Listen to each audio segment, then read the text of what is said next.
পশ্চিমবঙ্গের তৃণমূলের এমএলএ এমপিদের যে আজকে ভুয়ো ভোট দিয়ে জিততে হয়, সেখানে সেলোটেপ মেরে দিয়ে সেখানে জিততে হয়, হুমকি দিয়ে সন্ত্রাস করে জিততে হয়, সেটা সারা ভারতবর্ষের মানুষ দেখেছে। দুধ কা দুধ পানি কা পানি হয়ে যাবে, সেজন্যই ওরা ভয়টা পাচ্ছে, সাধারণ মানুষকে বোকা বানাচ্ছে। প্রশান্ত কিশোরের ক্ষেত্রে আমরা প্রথমেই দেখলাম একটা দুর্নীতি, চূড়ান্ত দুর্নীতিবাজদের সাথে সাথে মিশে ইনি নিজেও একটা যে দুর্নীতিগ্রস্ত মানুষ সেটাই প্রমাণিত হলো। এবং আমার আপনাদেরকে স্বাগত। আমাদের সাথে রয়েছেন বিজেপি নেত্রী সবিতা চৌধুরী।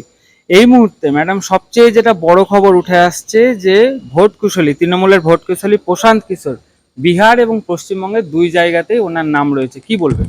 হ্যাঁ, একজন ভোট কুশলী হিসেবে, একজন ভারতের দায়িত্বপ্রাপ্ত নাগরিক হিসাবে, এবং উনি এইবারে হয়তো বিহার নির্বাচনে উনি প্রার্থীও দিচ্ছেন, সেই হিসাবে ভারতীয় সংবিধান অনুযায়ী একজন ব্যক্তির ভারতবর্ষের যে কোনো দুটো জায়গায় কখনোই ভোটের তার সচিত্র পরিচয়পত্র থাকতে পারে না। সেক্ষেত্রে এই প্রশান্ত কিশোরের ক্ষেত্রে আমরা প্রথমেই দেখলাম একটা দুর্নীতি, চূড়ান্ত দুর্নীতিবাজদের সাথে সাথে মিশে ইনি নিজেও একটা যে দুর্নীতিগ্রস্ত মানুষ সেটাই প্রমাণিত হলো। এবং আমার মনে হয় নির্বাচন কমিশনের কাছে এই বিষয়টি গেছে এবং তারা যথাযথ সময়ে প্রশান্ত কিশোরের বিরুদ্ধে আইনানুগ ব্যবস্থা নিয়ে যা শাস্তি সাধারণ মানুষের জন্য হয় সেই শাস্তি যেন উনি পান।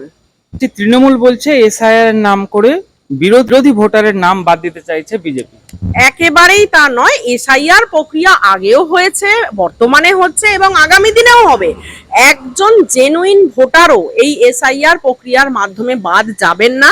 তার জন্য বিভিন্ন ধাপ আছে, বিএলওদের বিভিন্ন রকম ভাবে তাদেরকে ট্রেনিং দেওয়া হচ্ছে। তার সাথে সাথে বিভিন্ন রাজনৈতিক দলগুলো আছে, এরপর অনেক ফর্ম আছে, যদি হিয়ারিং হবে, অনেক একটা লম্বা প্রসেসের মাধ্যমে গিয়েই এটা হবে। হ্যাঁ, যার ব্যক্তি মারা গেছে, কারোর বাড়িতে মৃত ব্যক্তি, বারবার এটাই আমরা বোঝানোর চেষ্টা করছি, কোনো লোক এখানে নেই, তার ভোটটা অন্য কেউ এসে দিয়ে দিল। বাংলাদেশি লোক, সে অনুপ্রবেশকারী, তাকে আধার কার্ড করে দিয়ে তাকে ভারতবর্ষের জাতীয় নির্বাচন কমিশনে যে ভোটার আইডি কার্ড তৈরি করে দিয়ে যে দীর্ঘদিন ধরে যে এই যে নোংরামিটা পশ্চিমবঙ্গে চলছে, একটা সময় মমতা ব্যানার্জিও এর বিরুদ্ধে সরব হয়েছিলেন। উনিও বাংলাদেশি অনুপ্রবেশকারীদের ইমিডিয়েট বিতরণের জন্য বলেছেন, আজকে সেই ভোটেই উনি জিতছেন। মমতা ব্যানার্জির পুরো দল, এন্টায়ার টিম সেই ভোটে জিতছেন বলে ওদের এত গাত্রদাহ এবং সাধারণ মানুষকে অত্যন্ত ভুল বোঝানো হচ্ছে। এর আগেও এসআইআর হয়েছে, হ্যাঁ ঠিক, এর আগেও দেশে 12 বার এসআইআর হয়েছে, তাহলে এইবার এত বিশৃঙ্খলা কেন? এইবার কারণ হচ্ছে বিহারে অলরেডি প্রায় অনেক ভোটার বাদ গেছে এবং পশ্চিমবঙ্গের যে মানুষ আজকে তৃণমূল কংগ্রেসের সাথে নেই, পশ্চিমবঙ্গের তৃণমূলের এমএলএ এমপিদের যে আজকে ভুয়ো ভোট দিয়ে জিততে হয়, সেখানে সেলোটেপ মেরে দিয়ে সেখানে জিততে হয়, হুমকি দিয়ে সন্ত্রাস করে জিততে হয়, সেটা সারা ভারতবর্ষের মানুষ দেখেছে। প্রত্যেকটা ন্যাশনাল মিডিয়াতে দেখানো হচ্ছে ওদের পায়ের তলায় মাটি নেই, তাই ওরা মানুষকে খেপিয়ে তুলছে। বিশেষ করে রোহিঙ্গাদের তারা ভারতবর্ষে তারা আধার কার্ড বানিয়ে দিয়েছে, তারা ভোটার আইডি কার্ড বানিয়ে দিয়েছে। এই ধরনের যারা রোহিঙ্গা আছে, যারা বাংলাদেশি অনুপ্রবেশকারী, তাদেরকে কাজে লাগিয়ে তাদেরকে টাকা দিয়ে মদ মাংস আরো সামঞ্জস্য সরঞ্জাম তাদেরকে দিয়ে ভোটটা করানো হয়।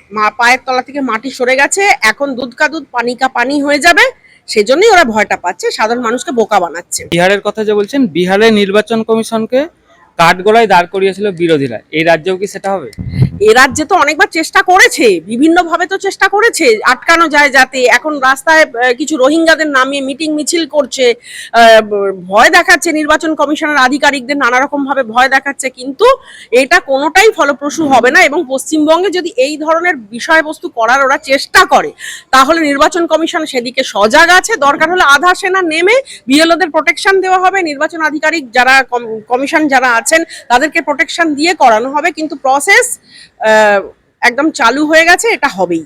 শেষ প্রশ্ন আপনার কাছে, 2024 সালে লোকসভা ভোটে আমরা দেখেছি বিজেপি শহরে অনেকটা এগিয়ে, এই 2026 বিধানসভার নির্বাচনে কি সেই ফলাফল আমরা দেখতে পাবো? একেবারেই দেখতে পাবো, শুধু শহরে নয়, গ্রামাঞ্চলের ক্ষেত্রেও, এবং শুধুমাত্র উত্তরবঙ্গ নয়, দক্ষিণবঙ্গের ক্ষেত্রেও সাধারণ মানুষ মুখিয়ে আছে বিজেপিকে ভোট দেবার জন্য। ওদের একটাই বক্তব্য যে সন্ত্রাস, যেভাবে সন্ত্রাস করে লোকসভা ইলেকশনের সময়তেও সেই গ্রাম পঞ্চায়েতের মতো সন্ত্রাস করে হয়েছে, ওরা বলছে, সাধারণ মানুষের বক্তব্য যে আমাদের ভোট দেবার অধিকারটাকে আপনারা সুনিশ্চিত করুন, ভোট আমরা যথারীতি যেখানে দেবার সেখানে দেবো, এই সরকার আমাদের পাল্টাতেই হবে।